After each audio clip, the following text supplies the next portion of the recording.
हमारे साथ जुड़ चुके हैं इन तमाम मामलों के विशेषज्ञ श्रीकांत चौहान सर, और जब भी वो आते हैं बड़ा अच्छा लगता है। श्रीकांत सर, बहुत बहुत स्वागत आपका आज की इस विशेष चर्चा का हिस्सा बनने के लिए।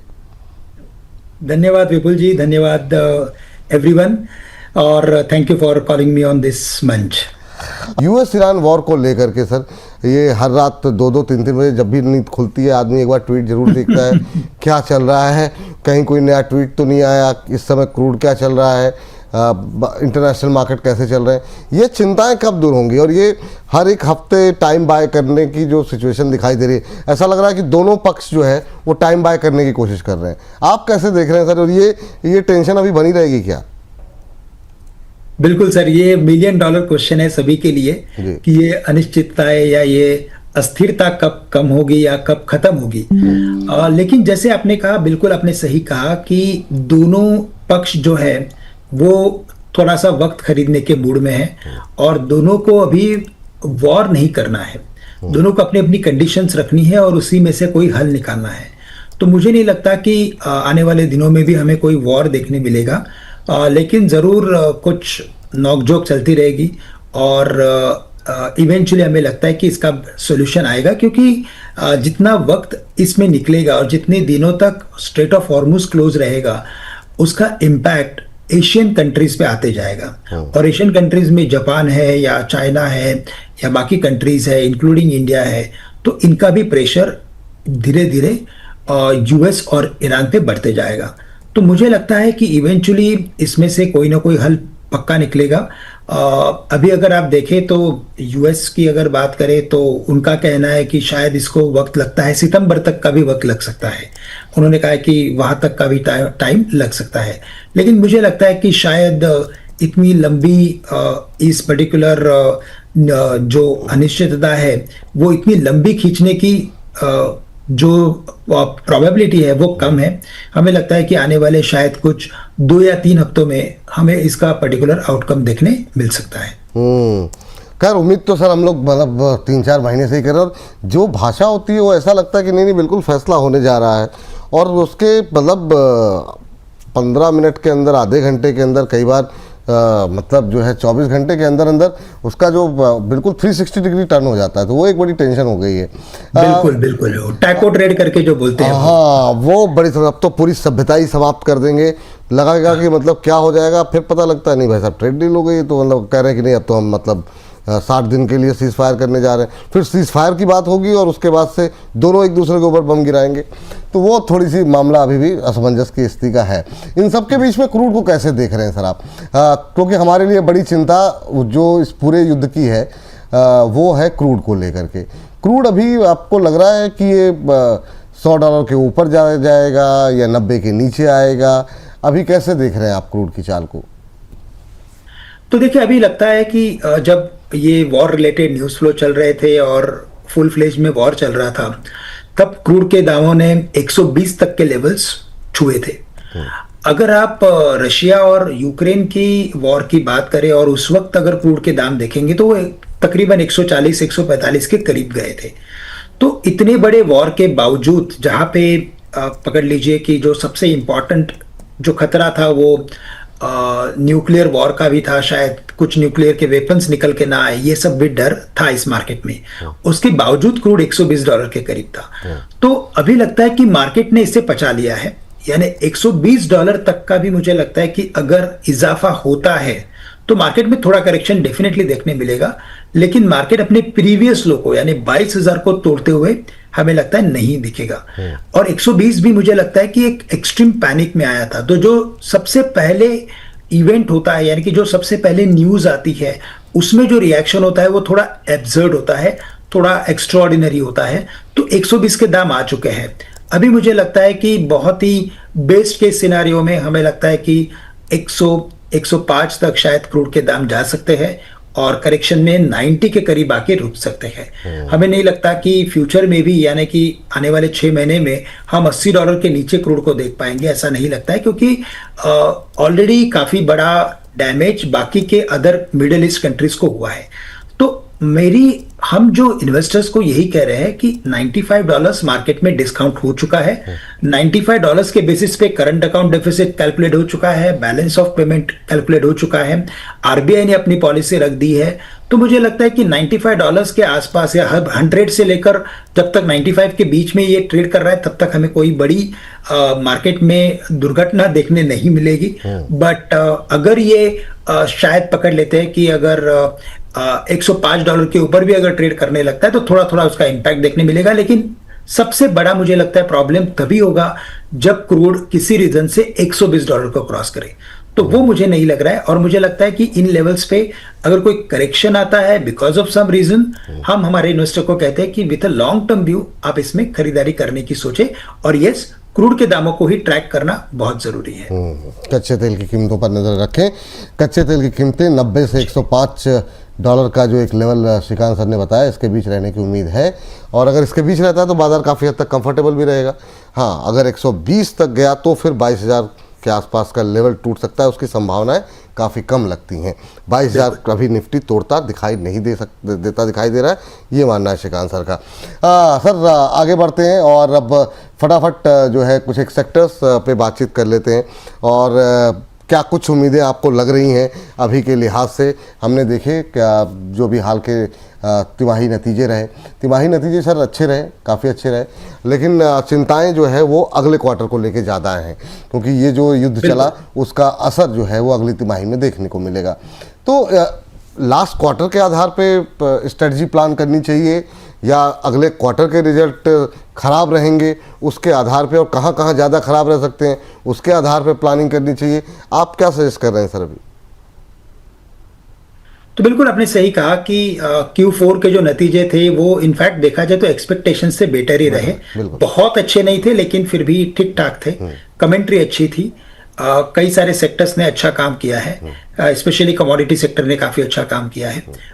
बट मुझे लगता है कि यस, दिक्कतें जो है वो वॉर से रिलेटेड है, क्रूड के दामों से रिलेटेड है, जिसकी वजह से कंजम्पशन पे इम्पैक्ट आ रहा है, फ्यूल के दाम बढ़ चुके हैं।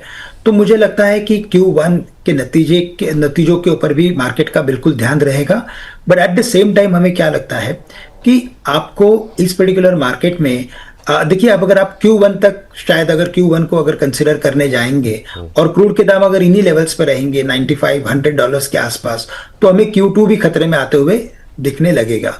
क्योंकि अभी जो प्राइस हाइक हुई है वो मैं कहता हूँ कि अभी भी एक लिमिट में हमें प्राइस हाइक ऑयल प्राइसेस में देखने मिली है। हमें लगता है कि क्रूड के दाम अगर इन्हीं लेवल्स पे सस्टेन रहेंगे फॉर अ लॉन्गर टाइम, तो ये क्रूड के जो फ्यूल हाइक है जो इंडिया में हुई है वो थोड़ी और बढ़ सकती है, जिसका इम्पैक्ट और भी अर्निंग्स पे आ सकता है या कंजम्पशन पे आ सकता है। तो मुझे लगता है कि Q1 या Q2 आप दोनों कंसिडर कर लीजिए कि दोनों में थोड़ा प्रेशर डेफिनेटली रहेगा। बट इन्हीं को देख के अगर हम मार्केट की स्ट्रैटेजी बनाने बैठेंगे तो उसमें काफी वक्त लग जाएगा। तो ऐसे केस में जो भी करेक्शन आ रहा है उस करेक्शन में आप स्टॉक स्पेसिफिक इन्वेस्टमेंट कीजिए, बॉटम अप अप्रोच रखिए instead of top down approach. तो एक ब्रॉड व्यू कंसिडर करने से बेटर है कि जहां पे भी आपको वैल्यू नजर आ रही है वहां पे आप इन्वेस्ट करके इस पर्टिकुलर मार्केट में आपके इन्वेस्टमेंट्स को बढ़ा सकते हैं। ठीक सर, अब जरा फटाफट उन सेक्टर्स कुछ एक सेक्टर्स लेते हैं सर, समय थोड़ा सा कम है, तो उन सेक्टर्स पे आपके पसंदीदा अगर कोई शेयर हो तो अवश्य बताइएगा। शुरुआत बैंकों से ही करना चाहेंगे क्योंकि शुक्रवार का जो सब बीता सत्र रहा वो बैंकिंग और ऑटो सैलरीज और जितने भी ब्याज दरों से प्रभावित होने वाले सेक्टर्स हैं उनके हिसाब से महत्वपूर्ण दिन था। आरबीआई की पॉलिसी थी। आप कैसे देख रहे हैं सर बैंकों को लेकर के अभी व्यू क्या है? क्योंकि बहुत लोगों का मानना ये है कि अभी आगे चल करके प्रेशर बढ़ेगा, आप का भी ये मानना है क्या? तो देखिए, अभी कैसा है ना कि बैंक स्टॉक्स काफी रिजनेबली वैल्यूड है, यानी कि इन लेवल्स पे मैं तो कहूंगा कि अट्रैक्टिव है।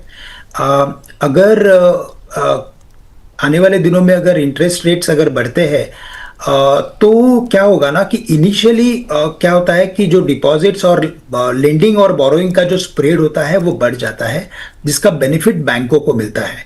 तो इनिशियली तो हम ऑलवेज जो लार्ज कैप बैंक्स होते हैं उनमें एक अच्छा इजाफा देखते हैं। तो अक्टूबर से तो रेट हाइक एक्सपेक्टेड है मार्केट में। अगर कुछ और दिक्कतें बढ़ जाती है तो शायद अगस्त की पॉलिसी भी उतनी ही इंपॉर्टेंट रहेगी।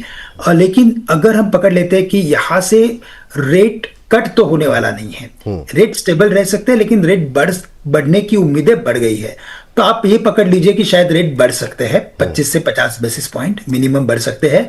और FY27 में अगर आप कंसीडर करें, यानी कि टुवर्ड्स द एंड, शायद ये 100 बेसिस पॉइंट में भी कन्वर्ट हो सकते हैं। अगर ये ट्रेंड रहा तो जितने भी लार्ज कैप बैंक है, जैसे कि HDFC bank, ICICI bank, state bank of India, हमें लगता है कि यहाँ से अपसाइड देखने मिलेगी, ना ही डाउन साइड। तो करंट लेवल से मैं यही कहूंगा कि इनमें इन्वेस्टमेंट करके चलें। NBFCs में भी इनिशियली थोड़ा सा सॉफ्टर ट्रेंड रहेगा, लेकिन यहाँ पे भी हमें लगता है कि कई सारे स्टॉक्स जैसे कि श्रीराम फाइनेंस, बजाज फाइनेंस, चोला फाइनेंस, इन लेवल्स पे काफी अट्रैक्टिव है, तो आप इनमें इन्वेस्टमेंट करके चल सकते हैं। बैंकों में सर नाम एक बार फिर से दोहरा देंगे? ICICI बैंक, HDFC बैंक और कौन से बैंक आपने बताया? ICICI bank, HDFC bank, axis bank and state bank of India. Axis bank, state bank of India जैसे जो है बैंकिंग स्टॉक्स जो है दिग्गजों पर ही भरोसा कर रहे हैं अभी श्रीकांत सर, वहीं पर आप जो है दांव लगाएं, वो ज़्यादा बेहतर है। जी, तो ये ज़्यादा बेहतर रहेगी स्ट्रेटजी।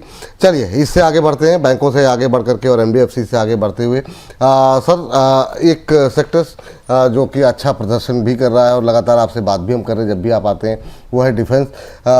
काफ़ी लोग वैल्यूएशन को लेकर के सवाल उठाने लगे हैं और पहले से उठते रहे हैं, लेकिन सर प्राइवेट सेक्टर में रैली ये थमने का नाम नहीं ले रही है। हाँ, कुछ एक जो PSUs है जैसे HL है, BL जैसे शेयर, वो थोड़े से थकावट में अब दिखाई दे रहे हैं काफ़ी चलने के बाद। लेकिन अभी क्या लगता है सर, क्योंकि यहाँ पे चर्चाएं ख़त्म नहीं हो रही हैं, खबरें ख़त्म नहीं हो रही हैं?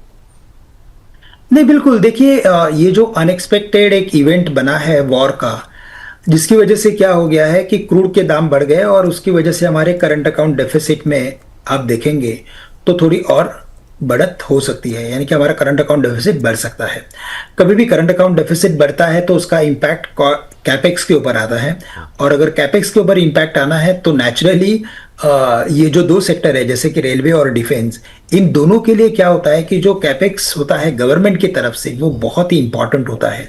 तो उसमें क्या होगा कि थोड़ा स्लो डाउन आ सकता है, और इसी वजह से हमने भारत इलेक्ट्रॉनिक जैसे टॉप आउट परफॉर्मिंग स्टॉक्स में भी करेक्शन आते हुए देखा है। तो मैं यही कहूंगा हमारे इन्वेस्टर को, क्योंकि कई सारे रिटेल इन्वेस्टर्स ने डिफेंस और रेलवे स्टॉक्स में इन्वेस्ट किया है, मैं उनको यही कहूंगा कि आपको थोड़ा इंतजार करना पड़ेगा, पेशेंस रखना पड़ेगा। लेकिन जैसे गवर्नमेंट का इस बार आप GDP में देख रहे हो कि मैन्युफैक्चरिंग के ऊपर फोकस बढ़ा है, हमें लगता है कि ये फोकस जारी रहेगा। और टैरिफ की भी दिक्कतें आई थी, तो हमें एक बात की पता चली है कि हमें हमारे मैन्युफैक्चरिंग सेक्टर पे भी फोकस करके इसे बढ़ाना पड़ेगा। तो इवेंचुअली मुझे लगता है कि इसका इफेक्ट, पॉजिटिव इफेक्ट आपको डिफेंस और रेलवे दोनों में देखने मिलेगा। लेकिन करंट लेवल्स पे आपको पेशेंस रखना पड़ेगा। शायद यहां से 10% का और भी करेक्शन देखने मिल सकता है, लेकिन अगर आप यहां से एक लंबी अवधि का नजरिया रखते हो, more than 1 year, at least more than 1 year, तो आपको डेफिनेटली यहां से अच्छे रिटर्न्स मिलेंगे। और जो भी टॉप कंपनीज है जैसे कि भारत इलेक्ट्रॉनिक्स है, हिंदुस्तान एरोनॉटिक्स है या RVNL है, आप इनमें इन्वेस्टेड रहेंगे तो आपके रिटर्न्स आपको इवेंचुअली अच्छे देखने मिल सकते हैं। आपने चूंकि डिफेंस के साथ साथ रेलवे की भी बात की है, तो एक सवाल ये है सर कि जैसे आपने कहा कि 1-1.5 साल का नज़रिया रखना चाहिए। अब लोग ये कह रहे हैं कि जैसे डिफेंस में तो चलिए अच्छे रिटर्न बने हैं लोगों के, रेलवे सर 2 साल हो गए और हमारे पास तो चूँकि डेली के कॉलर शो वगैरह है तो काफ़ी ज़्यादा कमेंट आ रहे हैं कि अब लोगों का पेशेंस भी जवाब दे रहा है, कह रहे हैं कि अब बताइए अब क्या लॉस बुक करना सही है कि नहीं सही है। तो लोगों के अंदर अब धैर्य जवाब दे रहा है, तो अभी क्या करना चाहिए सर? जो पुराने निवेशक हैं वो भी, और जो नए आपको सुनने के बाद अगर 1 साल के नज़रिए के साथ से पैसा लगाना चाह रहे हैं, तो उन दोनों के लिए एक छोटी टिप्पणी मैं चाहूँगा, अवश्य करें आप। नहीं, देखिए, वैसे रेलवे में भी काफ़ी हमारा पेशेंस टेस्ट हो चुका है, और बट सबसे बड़ी बात यह है कि हर एक रेलवे स्टॉक में करेक्शन जो आया है वो 50 से 60% आया है। और जब भी 50 से 60%, 70% का करेक्शन आता है, और अगर PSU स्टॉक्स हो स्पेशली, तो मैंने मोस्ट ऑफ द टाइम देखा है कि वहां पे थोड़ी सी बॉटमिंग फॉर्मेशन बनने की शुरुआत होती है। अब क्या होगा कि यहां से, यानी कि नेक्स्ट 6 मंथ्स में वापस मार्केट थोड़ा सा रेलवे बजट के ऊपर फोकस करने लगेगा। वैसे रेलवे बजट आजकल अलग से आता नहीं है, लेकिन कैपेक्स के बारे में या सेक्टर के बारे में कुछ एक नई सोच बनती जाएगी। तो मुझे लगता है कि करंट लेवल्स पे थोड़ा और शायद मार्केट में जो वॉर से रिलेटेड दिक्कत है, तो उसकी वजह से क्या होता है कि जहाँ पे भी प्रॉपर ग्रोथ नहीं है ना, वहां पे क्या होता है कि थोड़ी बुकिंग या थोड़ी सेलिंग आती है फ्रॉम ओल्ड इन्वेस्टर्स। बट मुझे लगता है कि यहाँ से अगर आप 6 से 8 महीने का अगर आप इंतजार करते हो, तो करंट लेवल से भी मुझे लगता है कि 6 से 8 महीने में यहाँ से अपसाइड एक्टिविटी हमें रेलवे स्टॉक्स में देखने मिल सकती है। तो करंट लेवल से थोड़ा करेक्शन पॉसिबल है, लेकिन इवेंचुअली रिटर्न्स बनते हुए नजर आएंगे। और पेशेंस रखना बहुत जरूरी है। धैर्य रखना बहुत जरूरी है। और वैसे भी जो लोग 2 साल से धैर्य रख रहे हैं, 1.5 साल से, थोड़ा सा ऐसा ना हो कि आपके निकलते ही फिर रिकवरी आ जाए, जो कि लोगों की अक्सर शिकायत रहती है। अच्छा सर, ये अभी एक और थीम जो जिसने मतलब सबसे अच्छा प्रदर्शन किया वो है कैपिटल मार्केट थीम। ये मतलब आप बीएससी उठा लीजिए, एमसेक्स उठा लीजिए, ग्रो उठा लीजिए, सम्मान कैपिटल, मतलब नए नए नाम भी आ रहे हैं और जो एक्सचेंजेस हैं हमारे वो भी अच्छा कर रहे हैं। जितने भी आप देखिए जो लिस्टेड कंपनियां हैं इस कारोबार से जुड़ी, अच्छे रिटर्न दिए हैं। अभी क्या लग रहा है सर, और ये थीम क्या अभी आगे चलती हुई दिखाई देगी? और आपके कुछ पसंदीदा शेयर हैं क्या इस थीम को लेकर के? आप लोगों का व्यू क्या है सर इस पर? वैसे अगर करंट लेवल से देखें तो ये थीम थोड़ी सी मैच्योर हो चुकी है। मैच्योर हो चुकी है इन टर्म्स ऑफ कई सारे स्टॉक्स अपने फेयर वैल्यू के करीब ट्रेड कर रहे हैं। तो ऐसे केस में क्या होता है कि यहाँ पे अगर आप इन्वेस्ट करेंगे तो रिटर्न्स बनना थोड़ा मुश्किल हो जाता है, थोड़ा उसमें वक्त लगता है। लेकिन ये सेक्टर के ऊपर जो हमारी राय ये है कि अगर आपको इन्वेस्ट करना है, निवेश करना है, तो आप कम से कम 2 से 3 साल का नजरिया रखिए, क्योंकि 2 से 3 साल में हमारा मार्केट और भी रोबस्ट हो जाएगा। और भी यहाँ पे बहुत सारे ऐसे डेवलपमेंट्स होंगे, रिफॉर्म्स आएंगे और बहुत सारी कंपनियां लिस्टिंग में आएंगी। जैसे अभी हमने शॉर्टली सुना है कि एनएससी का आईपीओ आएगा। तो ऐसे बड़े बड़े आईपीओ जब भी मार्केट में आते हैं, उसके बाद मार्केट की जो ब्रेथ होती है वो और स्ट्रांग होती है, नए इन्वेस्टर्स और आते हैं। तो हमें लगता है कि बिल्कुल आप इनमें निवेश करके चले, लेकिन थोड़ी लंबी अवधि का नजरिया रखें। आप काफी सिलेक्टिव रहे। जैसे अगर आपको पकड़ लीजिए कि अगर आप एएमसी स्टॉक्स में इन्वेस्ट करना चाहते हो, तो आप वहां पे एचडीएफसी एएमसी या दिग्गज कंपनीज है वैसे उनमें आप इन्वेस्ट करके चल सकते हैं। एंजल वन है या तो बीएससी स्टॉक एक्सचेंज के भी जो शेयर्स है वो काफी चले हुए हैं। बट करेक्शन में आप इन्हें खरीदने की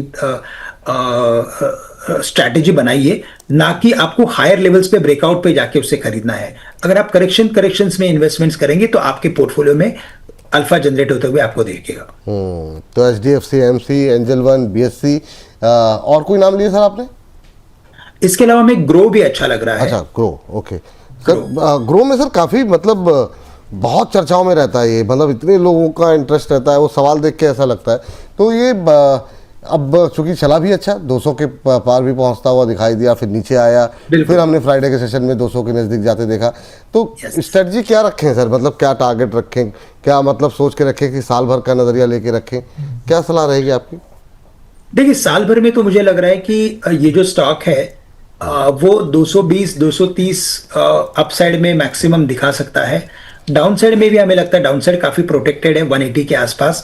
और ये मार्केट अगर आप देखें विपुल जी, तो ये मार्केट मैच्योर्ड मार्केट है। तो मैच्योर्ड मार्केट में क्या होता है, जहां पे भी ग्रोथ होता है, जहां पे भी क्लियरली वैल्यू दिखती है, वहां पे इन्वेस्टर्स अपनी पोजीशन बना लेते हैं। तो इसी वजह से स्प्रेड कम हो चुका है। लेकिन अगर मैं ग्रो के ओवरऑल नंबर्स को देखूं और आने वाले सालों का प्रोजेक्शन करूं, तो मुझे लगता है कि ये भी एक काफी अच्छी स्टोरी हो सकती है कैपिटल मार्केट्स में। और आपको निवेश करना है with a view of more than 1 year, तभी जाके मुझे अच्छे रिटर्न्स देखने मिलेंगे। लेकिन कोई भी करेक्शन अगर आता है because of all this reason, ये वॉर की वजह से या क्रूड के दामों की वजह से, तो बिल्कुल आप इन स्टॉक्स में खरीदारी कर सकते हैं। चलिए, ये इन स्टॉक्स में आप खरीदारी कर सकते हैं, ये बात निकल के आई। अब सर अगली थीम को लेकर के पावर है। पावर के बारे में गर्मी भी काफ़ी पड़ रही है। अब ये बताइए कि पावर को लेकर के सर, चूँकि बहुत बड़ा सेक्टर है, मैं चाहूँगा कुछ अगर नाम आप ले सकें, क्योंकि डिस्ट्रीब्यूशन वाली कंपनियाँ अलग हैं, मैन्युफैक्चरिंग वाली कंपनियाँ अलग हैं, इनको फाइनेंस करने वाली कंपनियाँ अलग हैं। तो वहाँ पे कितना दम आपको दिखाई दे रहा है? रिन्यूएबल एनर्जी एक अलग सेक्टर बन गया अपने आप में ही। तो वहाँ पे अगर फोकस करना हो या 4-5 नाम निकालने हो तो बड़ा मुश्किल हो जाता है, क्योंकि बड़ा सेक्टर है। आपके कोई पसंदीदा शेयर हैं क्या? और पीएसयूज़ में जान कब आएगी? जैसे एनएचपीसी, एसजेवीएन, इरेडा जैसे नाम जो 2 साल पहले काफ़ी लोकप्रिय हुए थे, वो पे अभी तक लोगों के भाव नहीं आए कई शेयरों में। बिल्कुल। तो देखिए पर कैपिटा पावर कंजम्पशन तो बढ़ते जा रहा है। साथ ही साथ अगर हम डेटा सेंटर के बिजनेस को भी अगर यहाँ से सपोर्ट करने की कोशिश करेंगे तो हमें लगता है कि हमें पावर का रिक्वायरमेंट और बढ़ते हुए दिखेगा। इसका बेनिफिट डेफिनेटली कंपनीज को देखने मिलेगा, लेकिन करंट कैपेसिटीज और करंट ओवरऑल बोरोइंग्स के बेसिस पे अगर हम कंपनीज के वैल्यूएशंस को देखें तो कई सारी कंपनीज अपने फेयर वैल्यूएशंस पे ट्रेड कर रहे हैं, जैसे कि एनटीपीसी, टाटा पावर की अगर मैं बात करूं या अदानी पावर की भी बात कर लूं, तो सभी अपने फेयर वैल्यूज के इनफैक्ट ऊपर ट्रेड कर रहे हैं। तो अगेन बात यही है कि बावजूद कि काफी क्लियर स्टोरी समझ में आ रही है कि इसका बेनिफिट पावर सेक्टर को मिलेगा, ये स्टॉक इसी वजह से नहीं चल रहा है क्योंकि अभी वैल्यूएशंस में महंगे हैं। बट अगर कोई करेक्शन अगर आता है, या तो अगर आपको इनमें एसआईपी अगर करनी है, इनके ईटीएफ्स में एसआईपी करनी है या इनके म्यूचुअल फंड्स खरीदने हैं, मुझे लगता है वो अच्छा विकल्प रहेगा। अगर स्टॉक स्पेसिफिक स्टॉक्स देखने हैं तो मुझे लगता है गिने चुने 3 या 4 स्टॉक्स में आप पोजीशन बनाए, क्योंकि सेक्टर काफी बड़ा है, बहुत सारी कंपनीज हैं। लेकिन आपको पोजीशन अगर बनानी है तो हमें लगता है कि एनटीपीसी हमें अच्छा लग रहा है, जहां पे हमें लगता है कि अपसाइड आने वाले 1 साल के बाद और अच्छे रिटर्न्स देखने मिल सकते हैं। बीएचईएल एक अच्छा लग रहा है। साथ ही साथ हमें अच्छा लग रहा है यहाँ पे सुजलॉन भी हमें अच्छा लग रहा है बेस्ड ऑन टेक्निकल फॉर्मेशन। यहाँ पे हमें लगता है कि इसमें शायद 65 या 70 के लेवल्स दिखाई दे सकते हैं। ये हमारे एक्टिव कवरेज में नहीं है, लेकिन फंडामेंटल टेक्निकली हमें ये स्टॉक अच्छा लग रहा है। एनटीपीसी, बीएचईएल, सुजलॉन जैसे शेयरों पर रखे नज़र। अब चूंकि सर समय हो गया है समाप्त, 2 सवाल आखिरी के। एक तो ये कि अभी कोई ऐसा सेक्टर है जिस पे आप की कंपनी, आपका राय हो कि उस पोर्टफोलियो को थोड़ा सा अब हिस्सेदारी बढ़ानी चाहिए, किस तरीके से पोर्टफोलियो बनाएं? पहले तो इस प्रश्न का उत्तर, और फिर हर बार की तरह हमारी जो आज का थीम है, जो बीजी है, उस पर आपसे प्रश्न का उत्तर लेंगे सर। तो देखिए, अगर किसी सेक्टर पे फोकस करना है तो देखो, ये मार्केट में जो सबसे अट्रैक्टिव सेक्टर लग रहा है वो बीएफएसआई ही है। देखिए, हम बार बार यही बात करते हैं कि बीएफएसआई, लेकिन आप पिछले 2 साल से या पिछले 6 महीने से भी देखेंगे तो यही सेक्टर में से हमें कुछ विनर्स देखने मिलते हैं, और बाकी सेक्टर्स में हमें लगता है कि काफी मिक्स ट्रेंड हमें देखने मिलता है। तो यहाँ पे हमें लगता है कि जैसे लार्ज कैप कंपनीज है, आईसीआईसीआई बैंक है, स्टेट बैंक ऑफ इंडिया है, एचडीएफसी बैंक है, करंट लेवल्स पे काफी अट्रैक्टिव है, उनमें खरीदना चाहिए। बीएफएसआई के बाद अगर मुझे किसी सेक्टर पे फोकस करना है तो हमें लगता है वैसे ऑटो सेक्टर भी अच्छा है, लेकिन एल नीनो का इफेक्ट सामने हमें दिखाई दे रहा है। अगर बारिश का इंपैक्ट अगर और बढ़ता है तो थोड़े ऑटो कंपनीज में करेक्शन और देखने मिलेगा, बट ये करेक्शन हमें लगता है कि फॉर द टाइम बिंग रहेगा। एक बार एल नीनो का इफेक्ट, एक बार वो मॉनसून का खतरे का जो इम्पैक्ट है वो एक बार मार्केट में आ जाएगा, उसके बाद हमें लगता है कि वापस मार्केट नॉर्मल सी में आ सकता है। तो ऑटो स्टॉक्स में भी हमें लगता है कि महिंद्रा एंड महिंद्रा या टीवीएस मोटर्स, अशोक लेलैंड जैसे कंपनीज पे हमें ध्यान देना जरूरी है। और इसके अलावा कैपिटल मार्केट्स के ऊपर तो हमने बात कर ली है, वहां पे भी हमें लगता है सिलेक्टिव स्टॉक्स में आप खरीदारी करके चले। आईटी स्टॉक्स में हमें लगता है कि थोड़ा मिक्स ट्रेंड हमें देखने मिलेगा, लेकिन ऐसे लगता है कि इनमें एक जो पैनिक आना चाहिए था वो पैनिक आ चुका है। अब यहाँ पे आप सिलेक्टिवली बाय कर सकते हो, लेकिन बहुत ही लंबी अवधि का भी नजरिया ना रखें, क्योंकि आने वाला क्वार्टर भी उतना ही इंपॉर्टेंट है आईटी के लिए। तो मुझे लगता है कि with a view of next 3 to 6 months हम इन्फोसिस और कोफोर जैसे स्टॉक्स में खरीदारी करके चल सकते हैं। ठीक सर, लास्ट सवाल सर, तो ये बताइए कि ये जो फैसले हुए सरकार की तरफ से, कोशिशें हो रही हैं, ये जो हमारी थीम है एफआईज क्या अब लौटेंगे, तो ये बताइए अब लौटेंगे एफआईज, जो हमारा ये सवाल है, क्या कहना है आपका इस पर, और क्या रणनीति अब होनी चाहिए? क्योंकि बिकवाली सर के नंबर, सेलिंग के नंबर नए रिकॉर्ड बना रहे हैं सर अब। तो देखिए, वैल्यूएशंस के बेसिस पे अगर मार्केट में अगर और करेक्शन अगर आ जाता है, पकड़ लीजिए कि हम शायद 22,500 तक चले जाते हैं, तो एफआईएस, मुझे लगता है एफआईएस के लिए काफी अट्रैक्टिव मार्केट हो जाएगा, क्योंकि करेंसी जो है वो अपनी कंट्रोल में आ रही है। अभी करेंसी में हमें वो वीकनेस नहीं दिखाई दे रहा है जो वीकनेस कुछ हफ्तों पहले, कुछ महीनों पहले दिखाई दे रहा था। अभी वो ट्रेंड नहीं लग रहा है, नंबर 1। नंबर 2 कि जब तक हमारे यहाँ इंडियन मार्केट में कोई स्टोरी डेवलप नहीं होती है एआई से रिलेटेड या किसी और पर्टिकुलर सेक्टर से रिलेटेड, जब तक कोई स्टोरी डेवलप नहीं होगी तब तक एफआईएस नहीं आएंगे, क्योंकि एफआईएस को एक लंबी स्टोरी का इंतजार होता है। जैसे अभी वो देख रहे हैं कि कोरियन मार्केट्स में या ब्राजील के मार्केट्स में एआई की स्टोरी बहुत जोर से चल रही है, उनके ग्रोथ प्रोजेक्शंस बहुत ही जबरदस्त है आने वाले 6-8 महीने के लिए। और इसी वजह से डिस्पाइट कि वहां पे वैल्यूएशंस बहुत बढ़ चुके हैं, वो वैल्यूएशंस को अर्निंग्स के बेसिस पे देख रहे हैं और फिर उन्हें लगता है कि यहाँ फिर भी इन्वेस्ट करके चल सकते हैं। तो वैसी कुछ स्टोरीज अगर इंडिया में अगर डेवलप होती है, अगर हम पकड़ लेते हैं कि एलटीसीजी पे भी अगर शायद टैक्स कम होता है तो उसका बेनिफिट बहुत ही बड़ा एफआईएस को मिलेगा, ऐसा नहीं है, लेकिन फिर वो अपनी स्ट्रेटेजीज को थोड़ा बदल सकते हैं। तो इवेंचुअली मुझे लगता है कि एफआईएस इमीडिएट बेसिस पे लौटना बहुत मुश्किल है अनलेस एंड अनटिल कि उनके लिए कोई यहाँ पे फंडामेंटल स्टोरी क्रिएट हो। ठीक सर।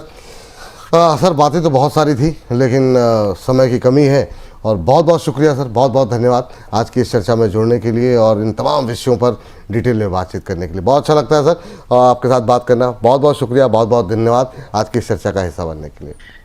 आपको भी बहुत सारे धन्यवाद सर। Thank you sir. धन्यवाद। तो चलिए